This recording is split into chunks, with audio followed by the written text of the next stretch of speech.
conversation with Sadguru, and I asked him, we all know that anesthesia works, but we really don't know how it works. And can you shed some light on it? And he talked to me briefly, and then he said a statement which is anesthesia, correct me if I'm wrong, Sadguru, because sometimes I might be wrong, if I'm quoting you specifically. Anesthesia cannot touch consciousness, it can only take away memory.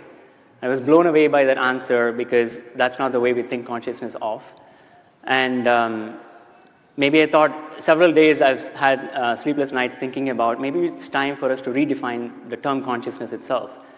And having gone through several programs with him, I think I got some glimpses here and there to know that there's much more than what we know of. That's how this started. And so Emery, you are the one who has been doing a lot of work in this area, so you can probably start off telling me what we know now of how anesthesia actually causes loss of consciousness. Okay, so I'll start. And so again, it's a pleasure to share the stage with Sadguru and with Nico. So, you know, how does anesthesia work? Actually, how many people here had anesthesia? Oh. Great topic, right? Yeah, right. A lot of clients out there. Exactly, right. All right, fantastic. So what happened to you? You know, some people say we turn the brain off, or we make you unconscious, we put you in a coma. But I think so we've tried to really understand what's happened. And we've done this by doing a number of studies in humans as well as in animals. And so I'll just give you the quick back of the envelope way to think about it. When you take the anesthesia drugs, or when they're given to you by the anesthesiologist, the brain isn't turned off. You know, it's not like all of a sudden the switch flips. If you look at what happens to the brain, it's actually in a highly, highly dynamic state. It's really, the actual circuits in the brain are oscillating. They're creating waves.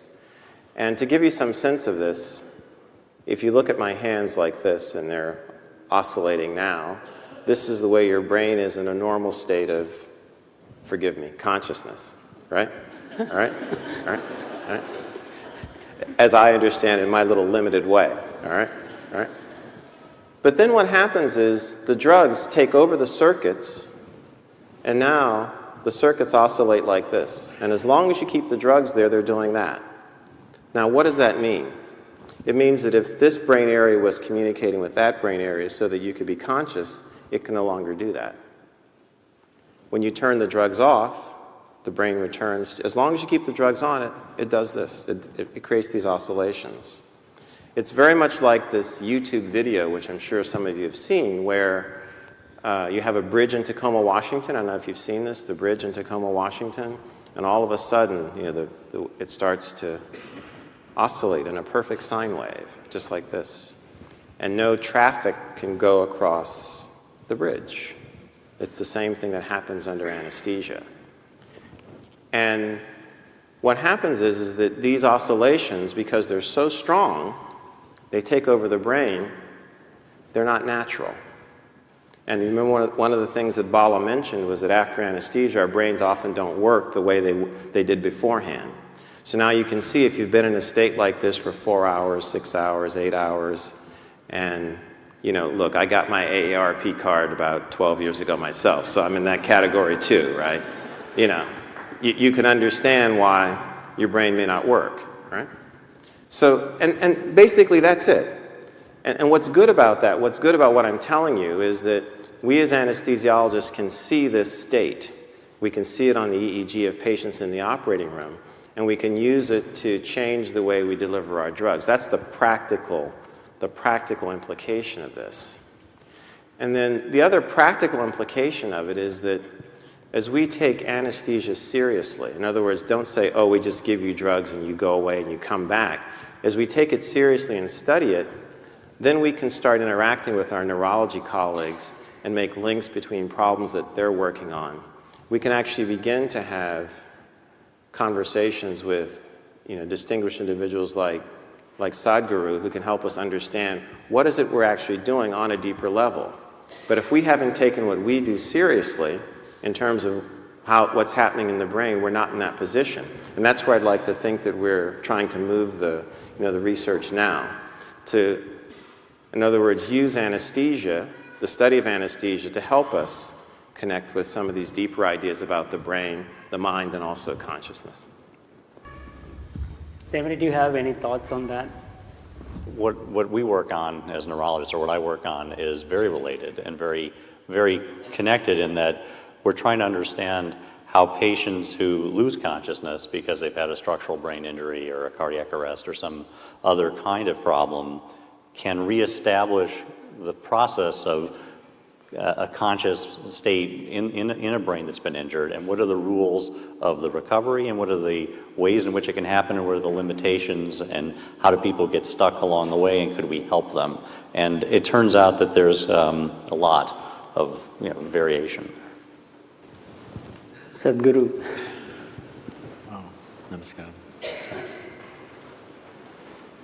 Dr. Brown and Dr. Skip, highly accomplished doctors in their areas of proficiency, but I'm completely unschooled. So, because for me, the only way I know anything I know is from my own experience. So my language and my expression could be a bit abrasive, or if it seems abrasive, please pardon me because I'm nearly illiterate, So, this… first of all, the nature of the language that we are speaking, I'm talking about the English language. This language is very good for describing and defining external things, but is very limited when it comes to internal dimensions of many aspects of who we are. So, if we have to use yogic terminology for this, what you're referring to as consciousness is considered as jagruti, that means wakefulness. We do not consider wakefulness as consciousness. Wakefulness is the state of the body, wakefulness is the state of the mind, wakefulness is the state of the bioenergies within us, but that's not consciousness. What you're seeing as physical body, well, one thing I would like to clarify is, we do not look as brain as a very significant aspect, because we see intelligence is right across the system. Generally, in most people's understanding, I believe, a combination of memory and intelligence is considered as mind. Am I right on this? If you take this as a definition, it is a fact that every cell in our body carries millions of fold much more memory than the entire brain can carry. Because these cells in the body remember even what happened 1,000,000 years ago. It remembers the skin tone of your forefathers from 1,000,000 years, nothing has changed. It never gets confused. So what you can carry in the brain as conscious memory compared to what every cell or every DNA is carrying is phenomenally more. And the chemical dimension of what is being conducted in every cell is far more complex than you could ever figure with your entire brain. So both in terms of intelligence and memory, the spread is much more. I think this entire focus on brain has come mainly because somewhere, probably pre-Renaissance time, we broke into this because that region, largely we're talking about Europe, where it was hugely dominated by very dogmatic belief systems. When people broke through that, nobody was supposed to think for themselves, everything was already said and done. When people broke through that and started thinking for themselves, thinking little freely looked like absolute liberation for those people. And I think that hangover still lasts in our education systems, in our medical sciences, in the very way we are approaching even fundamental sciences. That hangover, that thought is everything, is very profoundly influencing our social structure and our way of exploration. In the yogic sciences, we don't attach any significance to your thought. Whatever you're thinking, it's of no consequence to me. This is why whatever somebody is saying, we don't listen to them. We just feel them. We just feel them. What is their chemistry, what is their… how they are right now. I don't care what they are saying. This is how… maybe it's an evolutionary problem with me, because I've been in jungles by myself and I've seen most creatures judge you just like this. I think they showed a picture of me having a king cobra. I've been very closely involved with all kinds of creatures, particularly cobras and things. Their sense of our chemistry is so keen. You can just go in the wild and just pick up a cobra. As you saw, I'm not holding him by his head, he's not a pet cobra. He's a king cobra. If he bites you, he won't give you more than 20 to 40 minutes before you're done. But I'm just picking him up like this, he will do nothing because he is feeling my chemistry. If I show little agitation, he'll go for me. If I'm just, okay, he's fine with me. So, we don't attach any significance to thought, because thought is recycling of the data that we have already gathered. No thought can come which is absolutely fresh, permutations and combinations of the data that we already have. Right now, a lot of people coming up to me very fearfully and saying, Sadguru, this artificial intelligence is coming, if they come, they will take over the world. I said, if they take over and run the damn thing, you're on a holiday, isn't it? But it is a fact that everything that we can gather as information, analyze and express and use it in many ways, all these things, machines will be doing it better than us in the next 10 to 15 years' time. Everything that is data-based processing, machines will do way better than us. So there is this fear. I think it's a very good time. This is the time we need to explore an intelligence beyond intellect. Because we have become so intellectual, we have become so brain-oriented in our approach to everything. As you rightly said, nothing is really turned off, we've just broken the communication. After all, the purpose is to go through something which is generally extremely painful without pain. That is how the entire anesthetic science has come up. So, you're just breaking the communication and that's not happening, it serves that purpose. So, being wakeful and being conscious are two different things. If we… is it okay if I take a few minutes? This is described like this. For wakefulness, we have a word called Jagrati. Jagrati means you're awake. If 10 people, let's say we take sample of 10 people, they all fell asleep, don't do it, okay? They all fell asleep and they came awake. When they come awake, all of them will not be equally awake. One person may be instantly awake, another person may take 2 minutes, as you have noticed with anaesthesia also. Sure. Another person will take an hour to wake up, another person needs a strong coffee, otherwise she won't wake up. Am I right? Like this. Different levels of wakefulness is also there. Professors must have noticed. Yes.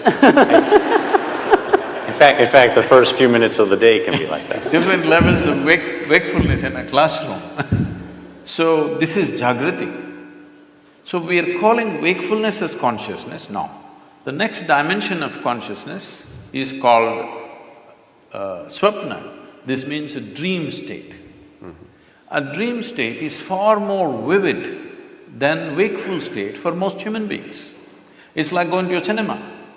If you go to a cinema, the key factor of the impact of the cinema on you is turning off the lights. This is something most people don't understand. If you don't turn off the lights, cinema will be no good, it doesn't matter how well it's made. Turn on the lights and watch the cinema, you will see a great cinema becomes nothing. So turning off the lights is important. So turning off the lights in our experience is the eyelids, you down the shutters, the world is off. Now you start your own world. So dream state is like a cinema, it's far more impactful. People love their cinema stars more than the people that they've lived with for 25 years. But they have not even seen them, all they saw was play of light and sound. But that is far more impactful simply because lights are off. So, eyelid is that, if you roll it down, light should be off, world should be closed. But right now, the problem is this mental faculty has not been taken charge of, so it's running wild all the time with eyes closed. So this dream state is considered a more powerful state than Jagriti. Jagriti or wakefulness is important for performing action in the world. But for human consciousness, in terms of profoundness of experience, dream is always more profound than walking on the street. Yes, most of you have experienced this. The next state is called as Susupti. Susupti means it is a dreamless state. But there are dimensions of consciousness that you're aware of. It's a totally dreamless sleep state, but you're aware. There is no picturization, there is no video running in your mind, there are no pictures, there are no people, there are no words, but you're conscious in your sleep. This is a very powerful state. If you really want to manifest something in your life, this is something to be explored. And the next one is called as Turiya. This is consciousness, where there is no memory involved of any kind. Essentially in the yogic sciences, we are looking at consciousness as an intelligence beyond memory. If there is memory, memory is considered a boundary in the sense, this is one person, this is another person, simply because this embodies one kind of memory and that embodies another kind of memory. This has become one kind of person, this has become another kind of person. Essentially, it is in the memory. Memory does not mean just what I remember and you remember. Genetic memory is there, evolutionary memory is there, elemental memory is there, atomic memory is there, karmic memory is there.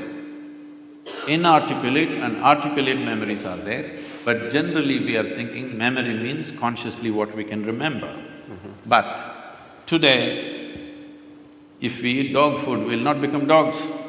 Something within us remembers, no matter what you eat, this has to be only transformed into a human being. It doesn't matter what you eat. If you and a cow every day eat a mango, no merger will happen. Perfect memory is established, evolutionary memory is absolute. So, these different dimensions of memory are playing on a daily basis. People are thinking their thoughts are free. It's a joke because your memory is determining everything. So, largely in one single word we call this karma. Karma means the residual impact of all the memory that you have, how it is impacting every thought, every emotion, every action, the very way you sit and stand. See, if you see somebody walking far away, let's say half a mile away you see someone walking, if he's your friend, just the way they're moving their body, you say, oh, that's him. There are 7 billion plus people, but this particular man walks in a unique way, all right? Just do like walking, everybody walks, but still it is so unique. So this is what we are referring to as karma, that the residual impact of memory, varieties of memory. We recognize memory as 8 basic forms of memory, which are determining how you are right now. The very way you sit, stand, breathe, understand, perceive life is determined by this memory. But there is an intelligence beyond memory, which we call as Turiya or Chitta. This is consciousness. Now, every one of us is conscious. The question is only of degree. Even a rock is conscious, a dog is conscious, a pig is conscious.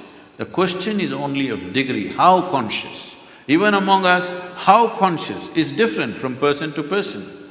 So, this degree of consciousness determines everything. Now, if we have to give an analogy, what is memory is like, I'm sure every one of us at some stage in our life, I don't know if you're still doing it, we blew soap bubbles. Did you? Hello? Come on, everybody raise their hand for anesthesia. Did you?